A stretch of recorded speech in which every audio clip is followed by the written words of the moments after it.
മകരവിളക്കിനൊരുങ്ങി ശബരിമല സന്നിധാനം. മകരവിളക്കിനോടനുബന്ധിച്ച മകരസംക്രമ പൂജകൾ പൂർത്തിയായി. അയ്യപ്പന് ചാർത്താനുള്ള തിരുവാഭരണം ദീപാരാധനയ്ക്ക് മുൻപായി സന്നിധാനത്ത് എത്തിച്ചേരും. വൈകിട്ട് 5 മണിക്ക് ശരംകുത്തിയിൽ ദേവസ്വം ബോർഡ് തിരുവാഭരണ ഘോഷയാത്രയ്ക്ക് ഔദ്യോഗിക സ്വീകരണം നൽകും. വിവരങ്ങൾ നൽകാൻ സന്നിധാനത്ത് നിന്നൊക്കെ അഖിലും എരുമേലിയിൽ നിന്ന് ജോസി ബാബുവുമുണ്ട്. സന്നിധാനത്തേക്ക് പോകുന്നു. ആദ്യം അഖിൽ, എല്ലാ തയ്യാറെടുപ്പുകളും പൂർത്തിയായി കഴിഞ്ഞോ? ഇനിയുള്ള ചടങ്ങുകൾ എങ്ങനെയായിരിക്കും? രേഷ്മ, എല്ലാ തയ്യാറെടുപ്പും ഇതിനോടകം തന്നെ മകരവിളക്കിനായുള്ളത് കഴിഞ്ഞിരിക്കുന്നു. ഇനി മകരവിളക്ക് ദർശനത്തിനായുള്ള അവസാന മണിക്കൂറുകളുടെ മാത്രമാണ് സന്നിധാനത്ത് അവശേഷിക്കുന്നത്. കാരണം ഇനി മകരവിളക്ക് കഴിയുന്നതുവരെ അയ്യപ്പനെ ദർശനം തീർത്ഥാടകർക്കുണ്ടാവില്ല. വൈകുന്നേരം ദീപാരാധന കഴിഞ്ഞ മകരവിളക്ക് ദർശനവും കഴിഞ്ഞ ശേഷം മാത്രമാണ് 18-ാം പടി വഴി തീർത്ഥാടകരെ മുകളിലേക്ക് കയറ്റി വിടുകയുള്ളൂ. അതുകൊണ്ട് തന്നെ ഇനി മകരവിളക്ക് ദർശനത്തിനുള്ള കാത്തിരിപ്പാണ് ശബരിമലയെ സംബന്ധിച്ചോളം ഉള്ളത്. അതിനുള്ള ഒരുക്കങ്ങളൊക്കെ തന്നെ ഇതിനോടകം തന്നെ പൂർത്തിയായി. അതിനുള്ള പ്രധാനപ്പെട്ട ചടങ്ങ് എന്ന് പറയുന്നത് തിരുവാഭരണം ചാർത്തിയുള്ള ദീപാരാധനയാണ്. ഈ തിരുവാഭരണം ഇപ്പോൾ കാനനപാത വഴി എരുമേലി വഴി സഞ്ചരിച്ച് 5 മണിയോടുകൂടിയാണ് ശരംകുത്തിയിലെത്തുക.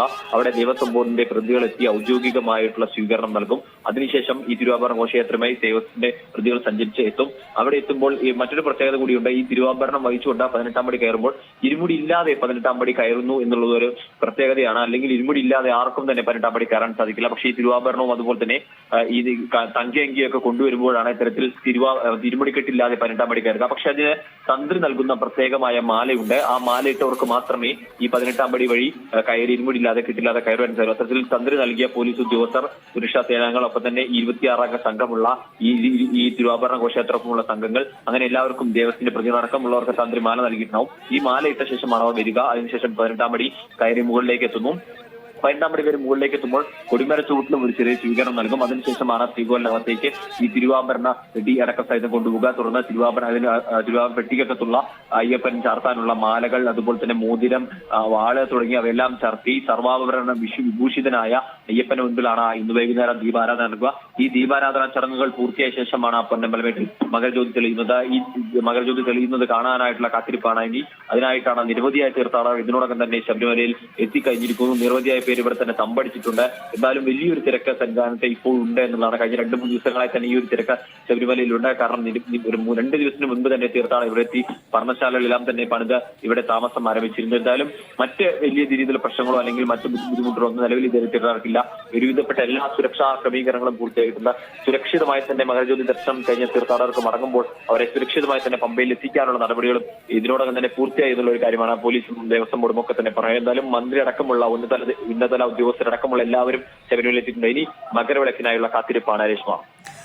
മകരവിളക്ക് ദർശനത്തിനായി സന്നിധാനത്തെ എല്ലാ ഒരുക്കങ്ങളും പൂർത്തിയായി കഴിഞ്ഞിരിക്കുന്നു എന്നാണ് കെ അഖിൽ സന്നിധാനത്ത് നിന്ന് റിപ്പോർട്ട് ചെയ്യുന്നത്. ഇനി എരുമേലിയിലേക്ക് പോയാൽ അവിടെ ജോസി ബാബു ഉണ്ട്. ജോസി, വലിയ തിരക്കാണോ എരുമേലിയിൽ അനുഭവപ്പെടുന്നത്? എന്തെല്ലാം കാഴ്ചകളുണ്ട് അവിടെ നിന്ന് നൽകാൻ?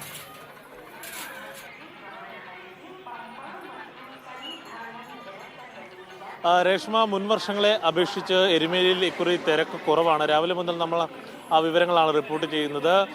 കഴിഞ്ഞ വർഷങ്ങളിലൊക്കെയും ഇതുപോലെ ഈ ഗതാഗത നിയന്ത്രണങ്ങളുടെ ഭാഗമായി തീർത്ഥാടകരുടെ വാഹനങ്ങൾ പോലീസ് തടയുന്നതും അതേ തുടർന്ന് പ്രതിഷേധമുയരുന്നതൊക്കെ സാഹചര്യമുണ്ടായിരുന്നു.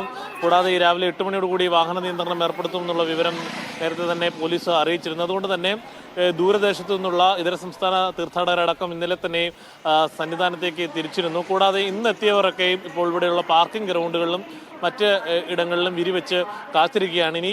ഇന്ന് മകരജ്യോതി ദർശനത്തിന് ശേഷം മറ്റു വാഹനങ്ങൾ പമ്പയിൽ നിന്നും ഇറങ്ങിയതിന് ശേഷമായിരിക്കും ഇവിടെ നിന്നുള്ള ആളുകൾ അങ്ങോട്ടേക്ക് പോവുക. കൂടാതെ ദൂരദേശത്തു നിന്നുള്ള തീർത്ഥാടകർ ഈ ഉയർന്ന പ്രദേശങ്ങളിലൊക്കെയും സ്ഥാനം പിടിച്ചിട്ടുണ്ട്. ഈ കോട്ടയം ജില്ലയോട് ചേർന്ന് കിടക്കുന്ന ഇടുക്കിയുടെ അതിർത്തി പ്രദേശമായ പാഞ്ചാലിമേട് അടക്കമുള്ള ഉയർന്ന പ്രദേശങ്ങളിലേക്കും തീർത്ഥാടകർ ഈ മകരജ്യോതി ദർശനം കാണാൻ എത്തിയിട്ടുണ്ട്. എന്നാൽ അവിടെയൊക്കെയും വലിയ രീതിയിലുള്ള സുരക്ഷാ സംവിധാനങ്ങൾ പോലീസ് ഒരുക്കിയിട്ടുണ്ട്. കൂടാതെ എരുമേലിയിലെ സുരക്ഷാ ക്രമീകരണങ്ങളുടെ ചുമതലയുള്ള എരുമേലി സ്പെഷ്യൽ ഓഫീസർ നകുൽ ദേശ്മുഖിന്റെ നേതൃത്വത്തിൽ രാവിലെ ഇവിടെ പരിശോധനകൾ നടത്തി. 550-ലധികം പോലീസ് ഉദ്യോഗസ്ഥരുണ്ട്. വലിയ വാഹനങ്ങൾ, ഹെവി വാഹനങ്ങളൊന്നും ഇപ്പോൾ തന്നെ കടത്തിവിടുന്നില്ല. ചെറുവാഹനങ്ങൾ മാത്രമാണ് നിലയ്ക്കലിലേക്ക് കടത്തിവിടുന്നത്. എന്തായാലും വലിയ തിരക്ക് എരുമേലിയിൽ അനുഭവപ്പെടുന്നില്ല. ഈ മേഖലയിലുള്ള ആളുകളെല്ലാം, തീർത്ഥാടകരെല്ലാം തന്നെ ഇടത്താവളങ്ങളിൽ വിശ്രമിക്കുന്ന സാഹചര്യമാണുള്ളത്. ഇനി വൈകുന്നേരം മകരജ്യോതി ദർശന സമയത്തായിരിക്കും അവർ കൂട്ടത്തോടെ ക്ഷേത്രത്തിലേക്ക് എത്താനുള്ളൊരു സാധ്യത ഉണ്ടാകുക. ശരി, എരുമേലിയിൽ ഇത്തവണ തിരക്ക് കുറവാണ് എന്നാണ് ജോസി ബാബു റിപ്പോർട്ട് ചെയ്യുന്നത്.